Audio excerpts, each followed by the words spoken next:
नमस्कार मित्रांनो, ठरलं तर मग या मालिकेच्या आजच्या भागात आता सायली ही बोलत असते की मला ना आता खूपच छान वाटतंय, मला बरं वाटतंय हे सुद्धा आता तिने म्हटलेलं असतं. आणि जेव्हा ह्या सगळ्या काही गोष्टी ती बोलून दाखवते ना, तेव्हा मात्र आता एवढ्यातच तुला एवढं सगळं वाटतंय, मग असं कसं चालेल अगं, अजून तर बरंच काही बाकी आहे असं बोलून आता सायलीकडे बोट दाखवलं जातं. मग आता सायली म्हणत असते की अजून काय बाकी आहे तेच. आता अर्जुन, त्याचसोबत चैतन्य आणि अश्विन अस्मिता आता सायलीला मुद्दामून ना जे हात थंड असतात ना आणीत. याचसोबत आईस्क्रीमची वाटी थंड असते ती सगळी ना तिच्या गालाला लावतात आणि तिची ना मजा मस्करी घेत असतात. तेच आता सायली म्हणत असते की हे सगळं काय आहे, तेव्हाच तुला आठवतं का लहान असताना सुद्धा आम्ही असंच काहीच करायचो आणि तेव्हा तू अशीच नाटक करायचीस. मग आता सुद्धा तसंच काहीच या लोकांनी मिळून केलेलं होतं. आणि जेव्हा या सगळ्या काही गोष्टी एकत्र मिळून केलेल्या होत्या ना, त्यामुळे आता सायलीला भूतकाळातील सगळ्या गोष्टी आठवतात. तेच आता सायलीला एक एक करून ना पुढे येऊन प्रत्येक जण ना आता भरवू लागतात. मग काय, सायलीच्या तोंडाला गालाला सगळीकडे लागलेलं असतं. त्यामुळे ना आता सायलीची चिडचिड होऊ लागते, कारण तिघांनी मिळून ना सायलीला चांगलंच छळलेलं असतं, जे की छळायला नको होतं. आणि तेव्हाच ना सायलीकडे बघून सगळ्यांनाच हसूसुद्धा येत होतं. सायली आता म्हणत असते की ज्या बाबा हे सगळं काही तुम्ही मुद्दामून केलंत ना, तेव्हाच ना इकडे अर्जुन अश्विन सगळेच जण सायलीकडे पाहून हसत असतात. तेच दुसरीकडे सचिन जो आहे तो आता त्या प्रियाला जिथे ठेवलेलं असतं ना पोलीस कोठडीत, त्याच्याबरोबर ती हवालदार असते ना जी प्रियाला नेहमी मदत करत असते, तीच आता सचिनला भेटलेली असते. आणि सचिन तिच्याशी बोलत असतो. त्याच वेळेला सचिन तिला सांगत असतो की मी सांगितलेलं तेवढं काम करा म्हणजे कसं बरं पडेल. मग आता तेवढ्याचेच तिला पैसे सुद्धा दिले जातात. मग आता एवढे पैसे मोजलेत म्हटल्यावर ते सुद्धा काम करायला तयार होते. तेच दुसरीकडे राकेशने सुद्धा नागराजच्या जेलच्या बाहेर जो काही हवालदार असतो त्याला सुद्धा आता पैसे दिलेले असतात आणि त्यालाही सांगितलेलं असतं की माझे बाबा जे काही बोलतील ना ते तुला ऐकावंच लागेल. आणि मग काय, या सगळ्या काही गोष्टी सांगितल्यानंतर ऐकल या वाचून दुसरा पर्याय नसतो. या सगळ्या काही गोष्टी ना सगळ्या काही ठरवून केल्या जात असतात. आणि जेव्हा या सगळ्या काही गोष्टी ठरवून केल्या जातात ना, तेव्हा त्यांचं प्लॅनिंग ठरत असतं. आणि त्यामुळेच एवढं सगळं हे सगळं प्लॅनिंग जे आहे ते जेव्हा ठरतं ना, तेव्हा पैसे दिलेत म्हटल्यावर ती सुद्धा लोक म्हणतात की आता एवढे पैसे जर तुम्ही देताय तर तुमचं काम आम्ही करणार नाही का, करणार तुमचं काम आम्ही करणार, असं देखील आता सचिनलाही आणि राकेशलाही सांगितलेलं असतं. तेच आता दुसरीकडे एवढे सगळे पैसे मिटल्यावर ती लोकसुद्धा आता नागराजला आणि प्रियाला चांगले ट्रीट देणार असतात. म्हणजेच कसं सगळं काही एकदम ऐशो आरामात त्यांना करता येईल अशी सोय त्यांनी केलेली असते. तेच दुसरीकडे आता सायलीला त्रास दिलेला असतो ना, त्यामुळे सायली ना थोडीशी का होई ना आता चिडते. म्हणजेच ना सायली म्हणत असते की तुम्ही सगळ्यांनी मिळून ना माझ्यासोबत जे काही केले ना, त्यामुळे मी रागवली आहे. जशी आता सायली रागवते ना, तसा आता प्रताप ना सायलीच्या पाठीशी खंबीरपणे उभे राहतात आणि ते म्हणतात की हो, मी तुझ्या टीममध्ये आहे. मग आता इकडे सुभेदारांच्या घरातच ना कोट भरतं. आणि तेव्हाच ना इकडे आता सायली म्हणत असते की माझे आरोप आहेत आणि माझे आरोप जे आहेत ना ते थेट आता अर्जुन सुभेदार यांच्यावर आहेत, कारण त्यांनी ना माझ्यासोबत चुकीचे काम केलेलं आहे, असं देखील आता सायली बोलत असते. सायली जेव्हा या सगळ्या काही गोष्टी बोलते तेव्हा मात्र आता अर्जुन, त्यासोबत अस्मिता, चैतन्य आणि अश्विन या चौघांनाही तिने आता पुढे उभं राहायला सांगितलेलं असतं. आणि प्रताप या कोर्टाचे जज असतात आणि त्याच वेळेला गोंधळ उडालेला असतो. म्हणूनच ना आता प्रताप जे आहे ते म्हणत असतात ऑर्डर ऑर्डर. प्रताप यांनी ऑर्डर म्हटल्याबरोबर ना सगळी जण एकमेकांकडे पाहू लागतात. तेच आता प्रताप म्हणत असतात की सायली, सुभेदार, तुमच्या बाजूने साक्ष द्यायला कोण कोण आहे? तेव्हाच माझ्या बाजूने साक्ष द्यायला प्रतिमा चुपकिलेदार आणि त्यासोबत कल्पना सुभेदार या दोघी ही जणी माझ्यासोबत आहे साक्ष द्यायला. मग इकडे आता कल्पना आणि प्रतिमा सायलीच्या बाजूने असल्याने अर्जुनही म्हणत असतो की मम्मा, हे सगळं काय आहे? हे चालणार नाही मम्मा. पण आता या सगळ्या काही गोष्टी ना इकडे सायलीच्या बाजूनेच घडत असतात. म्हणजे सगळे जण सायलीचे आता लाड करत असतात. त्यामुळे प्रतिमा आणि कल्पना म्हणतात की नाही नाही, आम्ही आमच्या भाचीच्या बरोबरीला आहोत, तीच आम्ही ऐकणार आहोत. तेच आता इकडे सायलीला विचारलं जातं की तुमचा आरोप कोणावर आहे ते तुम्ही स्पष्ट करून सांगा. तेव्हाच ना सायली म्हणत असते की या सगळ्यामध्ये ना मला थेट आरोप करायचे आहेत, ते म्हणजे अर्जुन सुभेदार यांच्यावर. अर्जुन सुभेदार यांनीच माझ्यावर ही वेळ आणलेली आहे असंही आता म्हटलं जातं. तेच आता दुसरीकडे विमलही असते आणि विमल म्हणते की मीही यांची साक्षीदार आहे. मीही पाहिलेलं आहे की हे सगळं या लोकांनी मुद्दामून केलं आणि अर्जुन सुभेदार यामध्ये मुख्य आहे. आणि विमल असं म्हटल्यानंतर अर्जुन आता म्हणत असतो की विमल, तू नाहीये साक्षीदार, त्यामुळे तू मध्ये बोलूच नकोस. मग आता इकडे ओहो, त्याही आमच्या टीममध्येच आहेत असंही आता कल्पना बोलत असते. त्यामुळे इकडे आता जेलमध्ये नागराजला भेटायला महिप्त आलेला असतो. महिप्तसोबत त्याचे काही माणसं असतात जी काही महिप्तच्या नावाने जोरजोरात घोषणा करत असतात, महिप्त बाबा की जय. आणि तिथे आता जे इन्स्पेक्टर असतात त्यांनी आता महिप्तला पाहिलेलं असतं, तेव्हाच त्यांनी ओळखलेलं असतं. आणि मग महिप्तचा हा चांगुलपणा आणि हे सगळं रूप पाहून त्यांनी आता महिप्तला विचारलेलं असतं की वाह रे वाह, म्हणजे तुमच्या पाठीशी एवढे सगळी जण आहे म्हटल्यावर वारी, मग आता तुमचे इथे काय काम?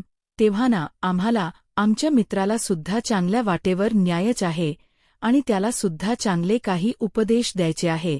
त्यासाठी त्याला भेटायला आलोय. मग तुम्हाला तर माहितीच आहे, जर भेटायचं असेल तर त्यासाठी काही ना काही लागतंच ना. म्हणजे तुम्हाला तर चांगलंच माहिती आहे. तुमची परवानगी आहे का? तेव्हाच ना सचिनने आधीच ना परवानगी सुद्धा काढून आणलेली असते आणि त्यामुळे सचिनकडे आता भेटण्याची परवानगी सुद्धा असते. आणि ते लेटर जेव्हा आता दाखवलं जातं ना, जसं आता लेटर दाखवलं जातं तसं आता ते इन्स्पेक्टर सुद्धा म्हणतात की ठीक आहे, तुम्हाला भेटायची परवानगी आम्ही देत आहोत. मग आता त्यांनी असं म्हटल्याबरोबर इकडे आता जे इन्स्पेक्टर असतात त्यांनी आता महिप्तला नागराजला भेटायला परवानगी दिलेली असते. आणि तेव्हाच ना जोरजोरात पुन्हा एकदा महिप्तच्या नावावाचा जयघोष होत असतो, महिप्त बाबा की जय. तेच आता पुन्हा एकदा इकडे सुभेदारांच्या घरामध्ये कोड भरलेलं असतं. तिकडे फक्त प्रताप जे आहेत ना ते फक्त ऑर्डर करत असतात. प्रताप जसे ऑर्डर करतात ना तसं मात्र आता अर्जुन म्हणत असतो की काय डॅड, तुला गॅस शिवाय ऑर्डर शिवाय काहीच येत नाहीये का? तेव्हाच ना आता ते म्हणतात की नाही, तुम्ही आता पुढचा तुमचा जो काही मुद्दा आहे तो मांडा. मग आता इथे अर्जुनला सुद्धा पॉइंट मांडायची संधी दिली जात असते.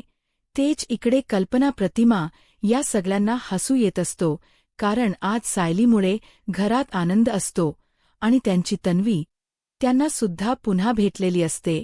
तेच आता इकडे सगळीजण अर्जुनवरच आरोप करत असतात. म्हणजेच कसे कथे असणारे चैतन्य, अश्विन, अस्मिता हे सगळीजण काढायला हव्यात.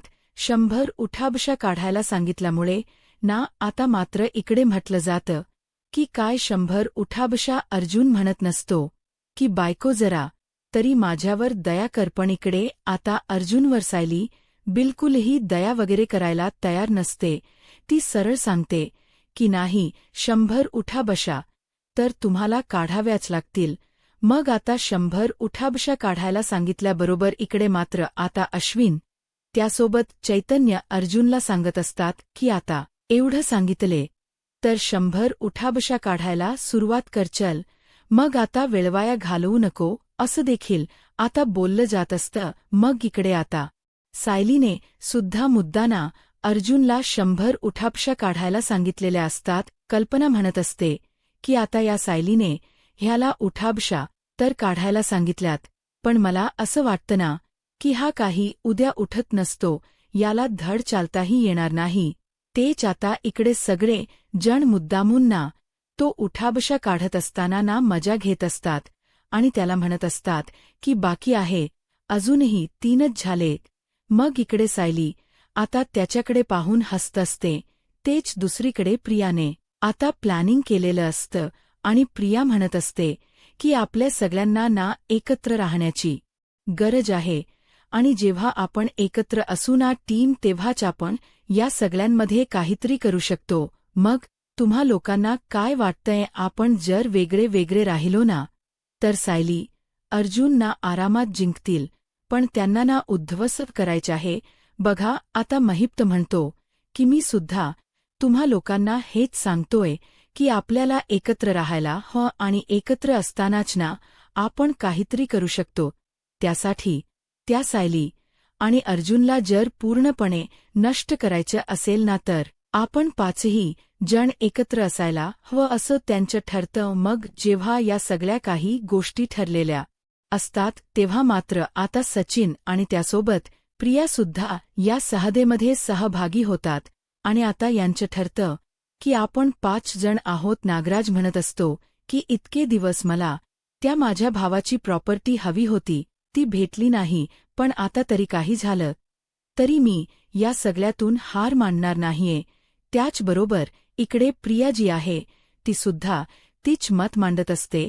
इकडे आता सायली अर्जुन रूममध्ये येतात तेव्हाच ना अर्जुन सायलीला म्हणत असतो की तुझी आपली मजा चालू आहे इथे, तर मला कोणी सुद्धा आता विचारत नाहीये, मला कोणी विचारत नाहीये ना खरंच ना. मग तेव्हाच ना सायली म्हणत असते की कोणाला तरी खूप जास्त राग येतोय वाटतं, कोणीतरी खूप जास्त चिडलेला आहे वाटतं. असं बोलून ना तो आता तिची बरोबर मस्करी करत असतो. तेच आता सायली म्हणत असते की काय मग आता उठाव बशा काढल्यात तर तुमच्या पाय तर दुखतच असेल ना. असं बोलून मुद्दामून ती आता त्याची मजा घेत असते.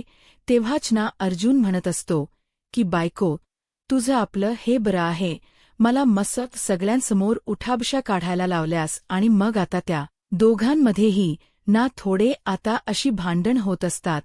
तेच दुसरीकडे आता प्रिया जी आहे ती म्हणत असते की खरंतर ना ज्या काही गोष्टी आहे त्याच्यावर सगळा हक्क माझा, तन्वी म्हणून मला सगळं काही भेटायला हवं होतं, पण हे सगळं काही त्या सायलीला भेटलं आणि सायलीला ते भेटायला नको असंच मलाही वाटतं. त्यामुळे ना आता जे काही हक्काच आहे ना माझ्या ते मी मिळवणारच, मीच खरी तन्वी आहे आणि ते सगळं काही मला मिळायला हवं असं काहीच. आता इकडे असताने प्रिया बोलत असते. प्रियाला आता नसलेल्या प्रॉपर्टीमध्ये सुद्धा म्हणजे स्वतःचा हक्क दाखवायचा असतो. मग आता प्रियाने सचिनसोबत प्लॅनिंग केलेलं असं. सचिनला सुद्धा सुभेदारांना सुखाने जगूद यायचं नसतं, कारण त्याच्या बायकोला त्याच्यापासून लांब केलेलं असतं आणि या सगळ्यामधून त्यांनी आता सगळ्यांनीच मिळून प्लॅनिंग केलेलं असतं की ह्या सुभेदारांना उद्ध्वस्त करायचं. महिपतही आता त्यामध्ये सहभाग असतो, कारण अर्जुनमुळे आज साक्षीला तोंड लपून पायाची बाहेर येते आणि ह्या सगळ्याचा बदला घ्यायचा असं ह्या तिघांचेही ठरत असतं. मग आता या 5 जणांनी मिळून पूर्णपणे प्लॅनिंग केलेलं असतं की कशी अर्जुन आणि सायलीची वाट लावायची आणि या वेळेला फक्त या दोघांची नाही तर किल्लेदार आणि सुभेदार हे कुटुंब सुद्धा उद्ध्वस्त करायचं, म्हणजे त्यांची नाचक्की व्हायला हवी, सगळीकडे त्यांची बदनामी व्हायला हवी. असं देखील आता या सगळ्यांच प्लॅनिंग सुरू असतं, कारण प्रियाना आता पूर्णपणे एकदमच ना जोशामध्ये असते. तिने ठरवून ठेवलेलं असतं की या लोकांना सुखान जगू द्यायचं नाही आणि यासाठी ती तत्परतेने तयार असते. तिने ठरवलेलं असतं की सायलीच्या वाटेला जे सुख आलं आहे ना ते सुख तिला उपभोगायला द्यायचं नाही, ते सगळं काही माझं आहे आणि ते मलाच मिळायला हवं असं देखील आता तिचं म्हणणं असतं. आणि ते आता काही झालं तरी मी मिळवणार असंही ती आता बोलत असते आणि ती खुळशी हसत असते. तेच नागराजने सुद्धा आता या सगळ्या काही गोष्टी स्वतःच्या बाजूने करून घ्यायच्या ठरवलेल्या असतात, कारण त्याने सुद्धा इतकी वर्ष जे काही प्लॅनिंग केलेलं होतं ते सगळं पाण्यात गेले. आणि त्यामुळेच ना तो खूपच जास्त संतापलेला असतो. आणि हीच ती वेळ आहे या सगळ्याची बदला घ्यायची असंही आता त्याने ठरवलेलं होतं. आणि त्यामुळेच ना आता तो पटकनच या सगळ्या कामाला सुद्धा लागत असतो. त्यामुळे प्रियासुद्धा संतापलेली असते आणि प्रिया आता सरळ म्हणत असते की काही झालं ना तरी सुद्धा ना मी या सख्यामध्ये तुमच्या सोबत आहे, आपल्याला उद्ध्वस्त करायचं आहे सगळ्यांना असं देखील आता ती म्हणू लागते. कारण आता 5 जणांची मूठ आहे आणि 5 जणांची मूठ मिळून आपण काहीही करू शकतो हे सुद्धा त्यांच्या आता ठरत असतं. आणि जेव्हा या सगळ्या काही गोष्टी ठरतात ना तेव्हा मात्र आता इकडे सायली आणि अर्जुनच्या सुखाला यांची नजर लागणार असते. तर दुसरीकडे पुढील भागामध्ये पाहायला मिळतं काढायला सांगितल्यामुळे ना आता मात्र इकडे म्हटलं जातं की काय 100 उठाबशा अर्जुन म्हणत नसतो की बायको जरा तरी माझ्यावर दया कर, पण इकडे आता अर्जुनवर सायली बिलकुलही दया वगैरे करायला तयार नसते. ती सरळ सांगते की नाही 100 उठाबशा तर तुम्हाला काढाव्याच लागतील. मग आता 100 उठाबशा काढायला सांगितल्याबरोबर इकडे मात्र आता अश्विन त्यासोबत चैतन्य अर्जुनला सांगत असतात की आता एवढं सांगितले तर 100 उठाबशा काढायला सुरुवात कर चल, मग आता वेळवाया घालवू नको असं देखील आता बोललं जात असतं. मग इकडे आता सायलीने सुद्धा मुद्दाना अर्जुनला 100 उठाबशा काढायला सांगितलेल्या असतात. कल्पना म्हणत असते की आता या सायलीने ह्याला उठाबशा तर काढायला सांगितल्यात, पण मला असं वाटतं ना की हा काही उद्या उठत नसतो, याला धड चालताही येणार नाही. तेच आता इकडे सगळे जण मुद्दामून ना तो उठाबशा काढत असताना ना मजा घेत असतात आणि त्याला म्हणत असतात की बाकी आहे, अजूनही 3च झाले. मग इकडे सायली आता त्याच्याकडे पाहून हसत असते. तेच दुसरीकडे प्रियाने आता प्लॅनिंग केलेलं असतं आणि प्रिया म्हणत असते की आपल्या सगळ्यांना ना एकत्र राहण्याची गरज आहे आणि जेव्हा आपण एकत्र असू ना टीम तेव्हाच आपण या सगळ्यांमध्ये काहीतरी करू शकतो. मग तुम्हा लोकांना काय वाटतंय आपण जर वेगळे वेगळे राहिलो ना तर सायली अर्जुन ना आरामात जिंकतील, पण त्यांना ना उद्ध्वस्त करायचे आहे. बघा आता महिप्त म्हणतो की मी सुद्धा तुम्हा लोकांना हेच सांगतोय की आपल्याला एकत्र राहायला आणि एकत्र असतानाच ना आपण काहीतरी करू शकतो. त्यासाठी त्या सायली आणि अर्जुनला जर पूर्णपणे नष्ट करायचं असेल ना तर आपण 5ही जण एकत्र असायला हवं असं त्यांचं ठरतं. मग जेव्हा या सगळ्या काही गोष्टी ठरलेल्या असतात तेव्हा मात्र आता सचिन आणि त्यासोबत प्रियासुद्धा या सहदेमध्ये सहभागी होतात आणि आता यांचं ठरतं की आपण 5 जण आहोत. नागराज म्हणत असतो की इतके दिवस मला त्या माझ्या भावाची प्रॉपर्टी हवी होती, ती भेटली नाही, पण आता तरी काही झालं तरी मी या सगळ्यातून हार मानणार नाहीये. त्याचबरोबर इकडे प्रिया जी आहे ती सुद्धा तीच मत मांडत असते. इकडे आता सायली अर्जुन रूममध्ये येतात तेव्हाच ना अर्जुन सायलीला म्हणत असतो की तुझी आपली मजा चालू आहे इथे, तर मला कोणी सुद्धा आता विचारत नाहीये, मला कोणी विचारत नाहीये ना खरंच ना. मग तेव्हाच ना सायली म्हणत असते की कोणाला तरी खूप जास्त राग येतोय वाटतं, कोणीतरी खूप जास्त चिडलेला आहे वाटतं. असं बोलून ना तो आता तिची बरोबर मस्करी करत असतो.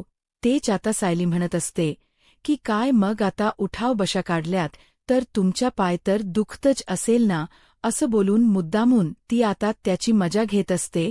तेव्हाच ना अर्जुन म्हणत असतो की बायको तुझं आपलं हे बरं आहे, मला मस्त सगळ्यांसमोर उठाबशा काढायला लावल्यास. आणि मग आता त्या दोघांमध्येही ना थोडे आता अशी भांडण होत असतात. तेच दुसरीकडे आता प्रिया जी आहे ती म्हणत असते की खरंतर ना ज्या काही गोष्टी आहे त्याच्यावर सगळा हक्क माझा, तन्वी म्हणून मला सगळं काही भेटायला हवं होतं, पण हे सगळं काही त्या सायलीला भेटलं आणि सायलीला ते भेटायला नको असंच मलाही वाटतं. त्यामुळे ना आता जे काही हक्काच आहे ना माझ्या ते मी मिळवणारच, मीच खरी तरवी आहे आणि ते सगळं काही मला मिळायला हवं असं काहीच. आता इकडे असताने प्रिया बोलत असते. प्रियाला आता नसलेल्या प्रॉपर्टीमध्ये सुद्धा म्हणजे स्वतःचा हक्क दाखवायचा असतो. मग आता प्रियाने सचिनसोबत प्लॅनिंग केलेलं असं. सचिनला सुद्धा सुभेदारांना सुखाने जगू यायचं नसतं, कारण त्याच्या बायकोला त्याच्यापासून लांब केलेलं असतं आणि या सगळ्यामधून त्यांनी आता सगळ्यांनीच मिळून प्लॅनिंग केलेलं असतं की ह्या सुभेदारांना उद्ध्वस्त करायचं. महिपतही आता त्यामध्ये सहभाग असतो, कारण अर्जुनमुळे आज साक्षीला तोंड लपून पायाची बाहेर येते आणि ह्या सगळ्याचा बदला घ्यायचा असं ह्या तिघांचेही ठरत असतं. मग आता या 5 जणांनी मिळून पूर्णपणे प्लॅनिंग केलेलं असतं की कशी अर्जुन आणि सायलीची वाट लावायची आणि या वेळेला फक्त या दोघांची नाही तर किल्लेदार आणि सुभेदार हे कुटुंब सुद्धा उद्ध्वस्त करायचं. म्हणजे त्यांची नाचक्की व्हायला हवी, सगळीकडे त्यांची बदनामी व्हायला हवी असं देखील आता या सगळ्यांच प्लॅनिंग सुरू असतं. कारण प्रियाना आता पूर्णपणे एकदमच ना जोशामध्ये असते. तिने ठरवून ठेवलेलं असतं की या लोकांना सुखान जगू द्यायचं नाही आणि यासाठी ती तत्परतेने तयार असते. तिने ठरवलेलं असतं की सायलीच्या वाटेला जे सुख आलं आहे ना ते सुख तिला उपभोगायला द्यायचं नाही. ते सगळं काही माझं आहे आणि ते मलाच मिळायला हवं असं देखील आता तिचं म्हणणं असतं. आणि ते आता काही झालं तरी मी मिळवणार असंही ती आता बोलत असते आणि ती खुळशी हसत असते. तेच नागराजने सुद्धा आता या सगळ्या काही गोष्टी स्वतःच्या बाजूने करून घ्यायच्या ठरवलेल्या असतात, कारण त्याने सुद्धा इतकी वर्ष जे काही प्लॅनिंग केलेलं होतं ते सगळं पाण्यात गेले आणि त्यामुळेच ना तो खूपच जास्त संतापलेला असतो. आणि हीच ती वेळ आहे या सगळ्याची बदला घ्यायची असंही आता त्याने ठरवलेलं होतं आणि त्यामुळेच ना आता तो पटकनच या सगळ्या कामाला सुद्धा लागत असतो. त्यामुळे प्रियासुद्धा संतापलेली असते आणि प्रिया आता सरळ म्हणत असते की काही झालं ना तरी सुद्धा ना मी या सख्यामध्ये तुमच्या सोबत आहे, आपल्याला उद्ध्वस्त करायचं आहे सगळ्यांना असं देखील आता ती म्हणू लागते. कारण आता 5 जणांची मूठ आहे आणि 5 जणांची मूठ मिळून आपण काहीही करू शकतो हे सुद्धा त्यांच्या आता ठरत असतं. आणि जेव्हा या सगळ्या काही गोष्टी ठरतात ना तेव्हा मात्र आता इकडे सायली आणि अर्जुनच्या सुखाला यांची नजर लागणार असते. तर दुसरीकडे पुढील भागात मध्ये पाहायला मिळतं की प्रियाने सांगितलेलं असते की फक्त ना यांनाच उद्ध्वस्त नाही करायचंय तर अख्खं कुटुंब उद्ध्वस्त व्हायला व खूप सुभेदारही आणि किल्लेदारही, कारण त्याला त्या लोकांनी या सगळ्यांना मिळून अडकवलं होतं आणि त्यामुळेच ना आता एकट्याला कोणाला हे नाही करायचं तर सगळ्यांना करायचं हेही ठरतं. तेच इकडे आता सायलीला उठायला उशीर झालेला असतो. तर सायलीला सगळीजण हातात सगळं काही आणून देतात, म्हणजे ती तन्वी आहे म्हणून तिचे लाड करत असतात. त्यामुळे आता सायली चकित होते, कारण आज 9:30 वाजले तरी सायली उठलेली नसते. पण सायली आता सकाळी सगळ्यांना पाहते तेव्हा तिला खूप छान वाटतं. तर आता पुढे काय होईल हे पाहायला आत्ताच माझा महाराष्ट्र या यूट्यूब चॅनलला सबस्क्राईब करा. धन्यवाद.